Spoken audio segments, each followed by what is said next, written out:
Je vous propose de découvrir tout de suite l'utilité du premier outil de la palette d'outils, à savoir l'outil de déplacement. Alors, lorsque vous survolez un outil, à chaque fois, il vous rappelle son nom et son raccourci clavier. Donc on voit ici que c'est V. Cet outil de déplacement permet de déplacer, comme son nom l'indique, le contenu d'un calque. Donc si je sélectionne ici mon calque 1, je peux le déplacer. Si je fais ça avec un arrière-plan, on a vu dans la vidéo précédente que ça ne marchait pas. Hein. Voilà.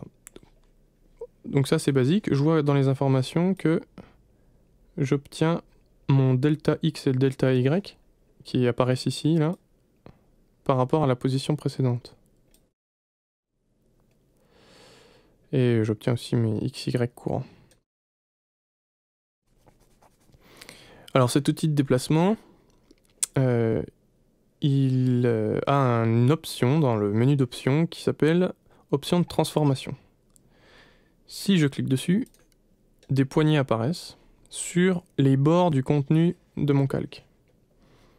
Comme n'importe quelle poignée de redimensionnement, voilà, vous pouvez changer la taille.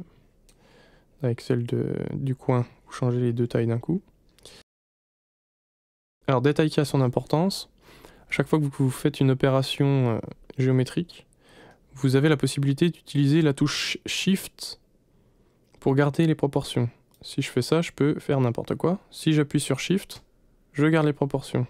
À ce moment-là, quel que soit l'endroit de ma souris, je garde les proportions originales du contenu du calque. Voilà. Si je fais clic droit, j'ai des options de transformation. Le mot ici, on vient de voir, c'est le changement d'échelle. La rotation, elle est accessible via les poignées, d'accord, et elle va tourner autour de ce centre de rotation, qu'on pourrait appeler point de gravité du contenu. Une fois que j'ai choisi un endroit et que je commence à cliquer, je peux effectuer une rotation. Si j'appuie sur la touche Shift, je fais une rotation cran par cran. D'accord ? Donc là on a 90, là on a 45, là on doit avoir 60 et 75. Même chose, enfin vous avez tout l'écran comme ça. Donc vous êtes sûr d'opérer des rotations à angle fixe. L'inclinaison s'utilise via les poignées centrales. Voilà, je crois que une illustration vaut mieux qu'un long discours. Notez qu'à chaque fois, on garde la forme parallélépipède du rectangle de transformation. Voilà. Donc ça, c'était l'inclinaison. La torsion, elle, donne un effet 3D en quelque sorte. Vous voyez.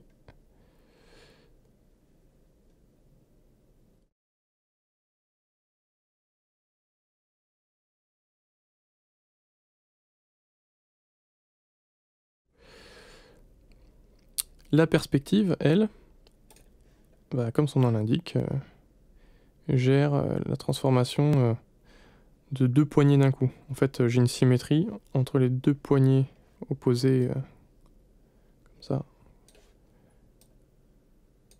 Et je peux aussi le faire dans l'autre sens. Ok. Donc là, j'obtiens de nouveau une cassure du parallélépipède. Ok. Voilà.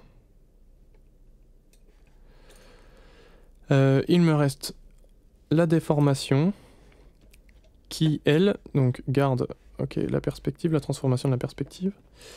Elle gère les quatre poignées, comme la transformation ordinaire, mais avec des points d'ancrage ici, liés sur des vecteurs de transformation. Voilà. Ok. Et j'ai aussi accès aux 4 points centraux, ici, voilà, qui me permettent de venir faire des transformations réparties à l'intérieur du contenu, et pas seulement la gestion des contours. Donc je peux très rapidement donner un effet un peu... un effet drapeau. Bon, voilà. Toutes ces transformations sont avec perte.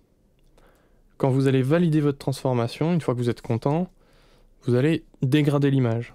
D'accord. Donc, si vous voulez faire une perspective plus une déformation et une homothétie, il est préférable de toutes les faire d'un coup, les préparer, et une fois que vous êtes content, vous validez. Alors pour valider une transformation, vous pouvez utiliser le bouton de validation de transformation ici, ou appuyer sur la touche Entrée, ou alors reprendre un autre outil, et à ce moment-là, il sait que vous étiez en train de faire une transformation, et il va vous demander si vous voulez bien valider la transformation ou l'abandonner et revenir à l'état d'avant. Si j'appuie sur Entrée, c'est comme si j'avais appuyé sur le bouton de validation. Si maintenant, je refais une autre transformation, n'importe quoi, et que je choisis l'outil numéro 2, il va me dire, voulez-vous appliquer la transformation? Je lui dis appliquer ou non. Je vais dire appliquer, voilà. Je peux reprendre mon autre type de déplacement avec la touche de raccourci V. Alors, deuxième chose, cette option de transformation, en fait, elle affiche systématiquement les poignées, et c'est un peu disgracieux, sachant que vous avez toujours la possibilité, une fois que vous avez sélectionné votre calque ici, d'effectuer une transformation, en tout cas de lancer le mode transformation en faisant CTRL-T comme transformation. À ce moment-là, dans le menu de clic droit, vous retrouvez toutes vos options de transformation, y compris les rotations fixes et les symétries.